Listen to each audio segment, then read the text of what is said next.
കാർത്തിക് മാഷേ, കൊടിക്കുന്നിൽ സുരേഷിന് എന്താ പെരുന്നയിൽ കാര്യം? പൂച്ചക്ക് പൊന്നോട് ഒരുക്കുന്നിടത്ത് കാര്യം എന്താണെന്ന് ചോദിച്ച പോലെയാണെങ്കിൽ, കൊടിക്കുന്നിൽ സുരേഷിന് പെരുന്നയിൽ വലിയ ഒരു ദൗത്യവുമായിട്ടാണ് അദ്ദേഹം ചെന്നത്.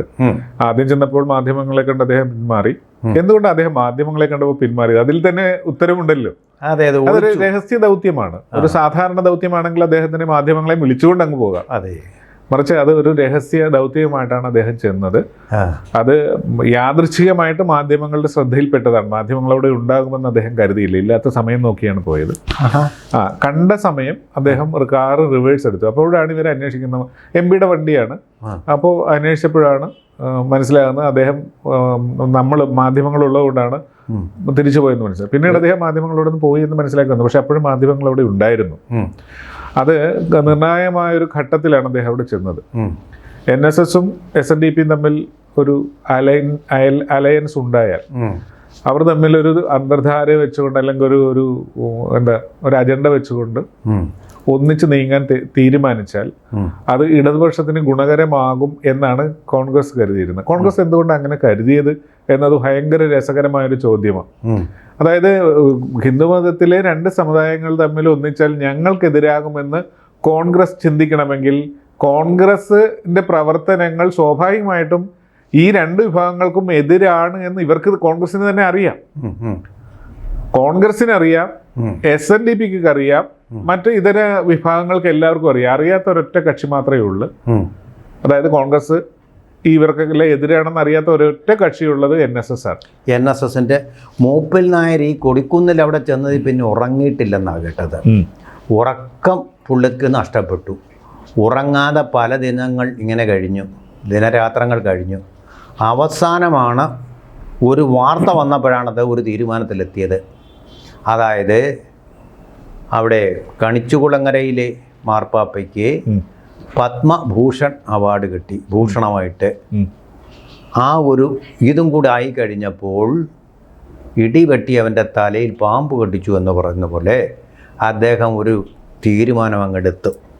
അത് വെള്ളാപ്പള്ളിക്ക് കൊടുത്ത വാക്കും അതുപോലെ തന്നെ അദ്ദേഹത്തിൻ്റെ മകൻ തുഷാർ വെള്ളാപ്പള്ളിയെ മകനെ പോലെ കരുതി സ്വീകരിക്കുമെന്ന് അദ്ദേഹത്തിന് പരോക്ഷമായി കൊടുത്ത വാക്കും രണ്ടും കളഞ്ഞിട്ട് ഇനി മേലാൽ ഇതിനില്ല, ഈ ഐക്യത്തിനില്ല, ഐക്യത്തിനെതിരായിട്ട് പണ്ട് നായർ പടയാളികൾ നയിച്ച പോലെ ഇനി ഞാൻ പട നയിക്കും എന്ന് പറഞ്ഞ് കവചവും വാളുമായിട്ട്, നായരുടെ പടവാളുണ്ടല്ലോ, പടവാളുമായിട്ട് പുള്ളി അങ്ങ് രംഗത്തിറങ്ങി എന്നാണ് അറിയുന്നത്. നായർ ഈഴവ ഐക്യം തകർക്കാൻ വേണ്ടി. അതിന് കാരണമുണ്ട്. അദ്ദേഹത്തിനിടയ്ക്ക് ചെന്ന് അദ്ദേഹത്തിന് ഈ കൊടിക്കുന്നിൽ സുരേഷ് കൈമാറിയ രഹസ്യം അത്രമാത്രം ഞെട്ടിക്കുന്നതും പ്രധാനപ്പെട്ടതുമായൊരു രഹസ്യമാണ്. അതായത് നമ്മുടെ കേരള പോലീസിന്റെ സ്പെഷ്യൽ ബ്രാഞ്ച് ഒരു സർവേ നടത്തിയായിരുന്നു. കേരളത്തിന്റെ ഇലക്ഷൻ മുമ്പ് നടത്തുന്നതാണ്. ഇലക്ഷനിൽ LDFന്റെയും UDFന്റെയും സാധ്യത എങ്ങനെയാണെന്നുള്ളത്. ഇപ്പൊ സാധ്യതയിൽ UDF ആണ് മുന്നിൽ നിൽക്കുന്നത് എന്ന് സാധാരണ സ്പെഷ്യൽ ബ്രാഞ്ച് അങ്ങനെ ഒരു റിപ്പോർട്ട് കൊടുക്കുകയില്ല. സ്പെഷ്യൽ ബ്രാഞ്ചിന്റെ ഒരു രീതി അറിയാവും. അവരെപ്പോഴും ഭരിക്കുന്ന ഭരണകൂടത്തിന് അനുകൂലമായിട്ട് അവരെ സുഖിപ്പിക്കുന്ന റിപ്പോർട്ടാണ് കൊടുക്കുന്നതെങ്കിൽ ഇത്തവണ കൊടുത്തത് കാര്യങ്ങൾ അങ്ങനെയല്ല. നമ്മുടെ സംസ്ഥാനത്ത് ഒരു ഭരണമാറ്റം ഉണ്ടാകും, LDFന് അനുകൂലമായല്ല അന്തരീക്ഷം നിലനിൽക്കുന്നത് എന്ന രീതിയിൽ ഒരു റിപ്പോർട്ട് കൊടുത്തു. ഈ റിപ്പോർട്ട് ഗവൺമെന്റിനാണ് കിട്ടിയിരിക്കുന്നത്.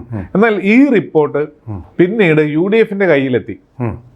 പോലീസിൽ തന്നെയുള്ള ആൾക്കാരിൽ നിന്നാണ് അത് UDFിലെത്തുന്നത്. UDFിലെത്തി ഈ വസ്തുതകൾ ആരെ കാണിച്ചു? നേരെ കൊണ്ടുപോയി സുകുമാരൻ നായരെ കാണിച്ചു. അതിനാണ് കൊടിക്കുന്നിൽ, കാരണം ആധികാരികമായ ഒരാളാണല്ലോ ഈ കാര്യത്തിൽ തീരുമാനമെടുക്കുക അല്ലെ ബോധ്യപ്പെടുത്തേണ്ടത്. അതായത് കൊടിക്കുന്നിൽ സുരേഷ് അവിടെ കൊണ്ടുവന്നത് ഞെട്ടിപ്പിക്കുന്ന ഈ റിപ്പോർട്ടുമായിട്ടാണ്. അതായത് സ്പെഷ്യൽ ബ്രാഞ്ച് പറയുന്നു ഇടതുപക്ഷത്തിന് അവസരമില്ല, വലതുപക്ഷത്തിന് അതായത് UDFനാണ് അവസരമുള്ളതെന്ന് പറയുമ്പോൾ ഐക്യവുമായിട്ട് മുന്നോട്ട് പോയി ഇടതുപക്ഷത്തിലേക്ക് അങ്ങയുടെ യാത്ര തുടർന്നാൽ ഭാവിയിൽ പല പ്രശ്നങ്ങളും ഉണ്ടാകും. നിലവിലുള്ള അന്തരീക്ഷത്തിൽ NSSനെ ബാധിക്കുന്ന വിഷയങ്ങൾ പലതുണ്ട്. ഒരു കേസ് അദ്ദേഹത്തിന്റെ ഫാമിലിയായിട്ട് ബന്ധപ്പെട്ട കേസുണ്ട്. അത് മാത്രമല്ല, കോളേജ് അനുവദിക്കുക, സ്കൂൾ അനുവദിക്കുക തുടങ്ങിയ കുറേ കാര്യങ്ങൾ NSS കാലാകാലങ്ങളായിട്ട് ഈ LDFനോട് പറയുന്നുണ്ട്.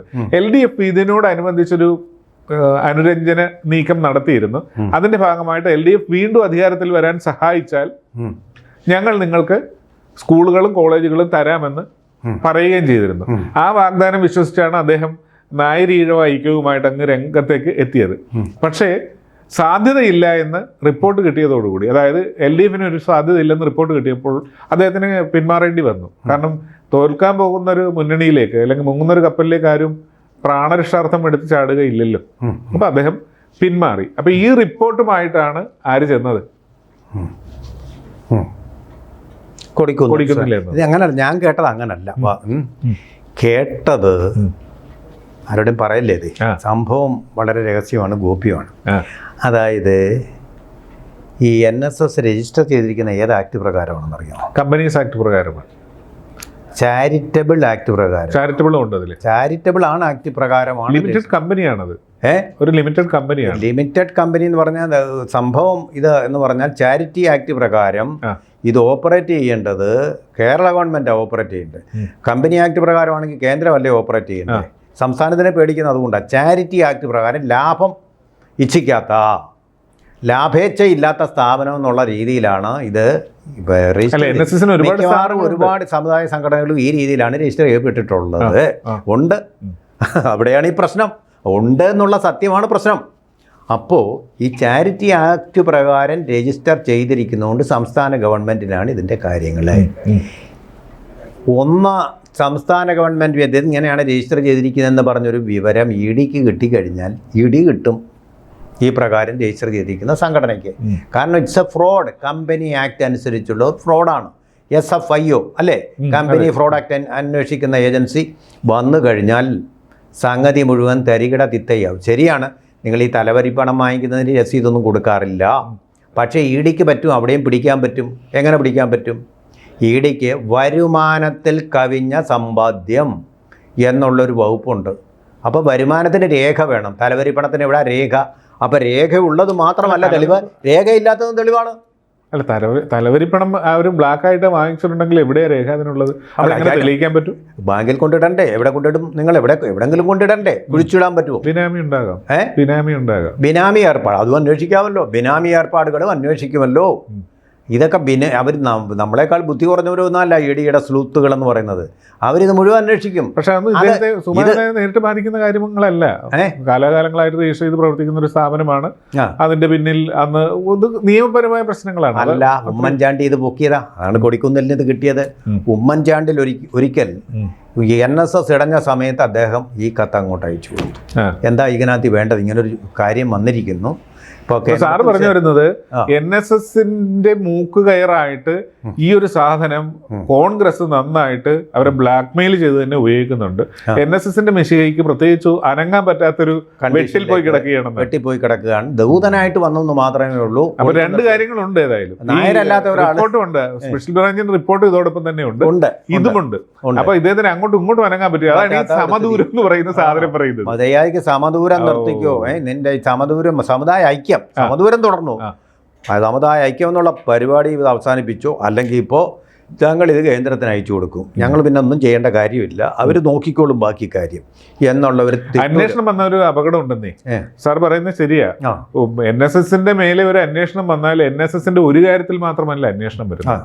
അന്വേഷണം ബന്ധപ്പെട്ട പല ഘടകങ്ങളിലേക്ക് പോകുമ്പോൾ പല മേഖലകളിൽ നിന്ന് നിരവധിയായ കാര്യങ്ങൾ പുറത്തു വരും. ഇതുവരെ NSS ഒളിപ്പിച്ചു വെച്ച രഹസ്യങ്ങളുടെ ആ ഒരു വലിയ നിധിശേഖരത്തിൽ നിന്ന് NSSലെ അംഗങ്ങൾക്ക് പോലും അറിയാത്ത കാര്യങ്ങൾ സമൂഹം ചർച്ച ചെയ്യുന്ന രീതിയിലേക്ക് വരും. അഴിമതി കഥകളായിരിക്കാം, മറ്റ് നിരവധിയായ ഇല്ലീഗൽ ആക്ടിവിറ്റീസ് ആകാം.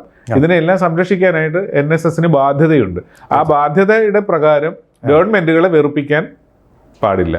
ചുരുക്കി പറഞ്ഞാൽ പിടിയരിയും പിരിവും നടത്തി NSS ആചാര്യനായ മന്നത്ത് പത്മനാഭൻ സ്ഥാപിച്ച സ്ഥാപനങ്ങളാണ്.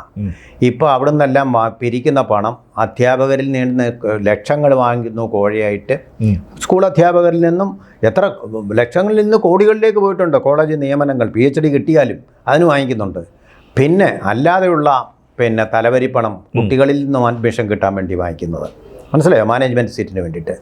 ഇതൊക്കെ എന്ന് പറഞ്ഞാൽ എത്ര നാളത്തെ സമ്പാദ്യങ്ങളതൊക്കെ മലയോളം വരും ഈ സമ്പാദ്യങ്ങൾ. ശബരിമല എന്ന് ഞാൻ പറയുന്നില്ല, പക്ഷേ മലയോളം വരും ഈ സമ്പാദ്യങ്ങളൊക്കെ എന്നുള്ളത് സ്പഷ്ടമാണ്. ഇതുപോലുള്ള സ്ഥാപനം മാത്രമല്ല, എല്ലാ സ്ഥാനങ്ങളിലും ഉണ്ട്. ഇതൊന്ന് തീർക്കട്ടെ, ഇത് കൺക്ലൂഷനിലേക്ക് ഇതിലേക്ക് വരട്ടെ. അങ്ങനെയുള്ള ഒരു സ്ഥാപനത്തിൽ ഇനി വേറൊരു കാര്യം കൂടെ പറയാം. അതായത് ഇങ്ങനെ അന്വേഷിച്ച് വരുമ്പോൾ വേറെ ഒരു കാര്യം കൂടെ നമ്മൾ കാണുന്നുണ്ട്. എല്ലാ കേസുകളിലും NSS ജയിക്കാറുണ്ട്. ഈ എന്താ പറയുക, ദിവ്യാംഗരുടെ നിയമന കാര്യത്തിൽ പോലും കേസ് ആദ്യമേ ജയിച്ചു NSS. നമ്മൾ എന്ന് വിചാരിച്ചിട്ട് എല്ലാ കേസുകളും NSS അങ്ങ് ജയിച്ചിട്ടുണ്ടെന്ന് കരുതണ്ട. പന്തളം NSS കോളേജിൽ MSc സൂവോളജിയുടെ ഒരു അഡ്മിഷൻ സംബന്ധിച്ച കേസിൽ ഒരു മുസ്ലിം വിദ്യാർത്ഥിക്ക് അഡ്മിഷൻ നിഷേധിച്ചു. ആ മുസ്ലിം വിദ്യാർത്ഥി പാവപ്പെട്ട ഒരു കുടുംബത്തിലെ വിദ്യാർത്ഥിയായിരുന്നു. ആ മജീദ് റാവുത്തർ എന്നാണ് പേര്, അടൂർക്കാരനാണ്, ഇന്നും സത്യമാണ്. പോയി കേസ് കൊടുത്തു. കോടതി പറഞ്ഞു മര്യാദയ്ക്ക് അയാൾക്ക് മെറിറ്റുള്ള ആളാണ്, മെറിറ്റ് അഡ്മിഷൻ കൊടുത്തോളൂ. എന്താ ചെയ്തത്? ആ മെറിറ്റ് മാറ്റിയിട്ട് മാനേജ്മെൻറ്റ് പൈസ കിട്ടാൻ വേണ്ടി, അല്ല നായർ സ്നേഹം കൊണ്ടല്ല, വാങ്ങിച്ച് അഡ്മിഷൻ കൊടുത്തു. ഇതുപോലെയുള്ള ഒരുപാട് അസ്ഥികൂടങ്ങൾ ആ അലമാരയിൽ ചെന്നൊന്ന് വീടി നോക്കുമ്പോൾ കാണും. ആ ഒരു പേടിയുണ്ട്. ആ ഒരു പേടി കൊണ്ട് ആ സംസ്ഥാനത്തിൽ നിന്ന് അത് കേന്ദ്രത്തിലേക്ക് പോയാൽ അപകടമാകുന്ന ഭീതി കൊണ്ടാണ് തീർച്ചയായിട്ടും. അല്ല നമ്മൾ വിചാരിക്കുന്ന പോലെ അത്ര പിന്നെ വില കുറഞ്ഞ ആളല്ല ഒരു പത്മ കണ്ടിട്ട് അസൂയ വന്നിട്ട് പെട്ടെന്ന് തീരുമാനം മാറ്റാൻ. ഇതിൻ്റെ പിന്നിൽ ഒരുപാട് രഹസ്യ അറകളുണ്ട്, നിലവറകളുണ്ട്. അതൊന്ന് സൂചിപ്പിക്കാൻ വേണ്ടിയാണ് ഒരു ലോഹ്യ സന്ദർശനം. അതുകൊണ്ടാണ് കൊടിക്കുന്നിൽ സുരേഷ് പത്രക്കാരെ കണ്ടപ്പോൾ വെട്ടപ്പെടാതെ ഒളിച്ചു മാറി തിരിച്ചു പോകുന്നത്, പേടിച്ചു തിരിച്ചു പോകുന്നത്, റിവേഴ്സ് എടുത്തത്. ഇതേ പേടി തന്നെയാണ് NSSനെയും ഭരിക്കുന്നത്. അതുകൊണ്ടാണ് അവരെ കലവറയില്ലാതെ നായർ, ഈഴവ അല്ല നായാടി മുതൽ നസ്രാണി വരെയുള്ള ഐക്യമെന്ന ആവേശകരമായ മുദ്രാവാക്യത്തിൽ നിന്ന് പിൻവാങ്ങിയത്. മാഷ് എന്തോ പറഞ്ഞ് പൂരിപ്പിക്കാനുണ്ടല്ലോ, അതും കൂടെ. എത്രയേ ഉള്ളൂ, തലവരിപ്പണം എല്ലാ സംഘടനകളും വാങ്ങിക്കുന്നതാണ്, മാത്രമല്ല. പക്ഷേ എല്ലാ ഗവൺമെൻറ് ഒരു ആനുകൂല്യം കൊടുക്കുകയാണ്, ഇളവ് കൂടി. ഇതെല്ലാം കണ്ടിട്ട് കണ്ടില്ലെന്ന് കാണിക്കുന്ന പല കാര്യങ്ങളും ഉണ്ട്. അതിലൊന്നാണിത്. ശരിയായ അന്വേഷണം നടന്നു കഴിഞ്ഞാൽ ഇവരെല്ലാം പെട്ടുപോകും. അതാണ് ആ പേടി. അവരെ കുറ്റം ചെയ്തവർക്ക് എപ്പോഴും ഉള്ളിലൊരു പേടി കാണും, ആ കനം കാണും. ആ കനം വെച്ചാണ് കൊടിക്കുന്നിൽ സുരേഷ് ഇവിടെ ഒരു ഓപ്പറേഷൻ നിർവഹിച്ചത് എന്ന് വേണം. അല്ലെങ്കിൽ പിന്നെ അന്ന് തന്നെ ഐക്യം പ്രഖ്യാപിച്ച നാളിൽ തന്നെ പോയി കാണേണ്ട കാര്യം എന്താ? അപ്പോൾ അതാണ് ആ ഓപ്പറേഷനെ സമർത്ഥമായിട്ട് ആ ഓപ്പറേഷനെ ഡെസ്പറേഷനാക്കി മാറ്റിയത് കൊടിക്കുന്നിൽ സുരേഷാണ്. അദ്ദേഹം ഇതിനകത്തെ ഒരു ഗെയിം ചേഞ്ചർ തന്നെയാണ്.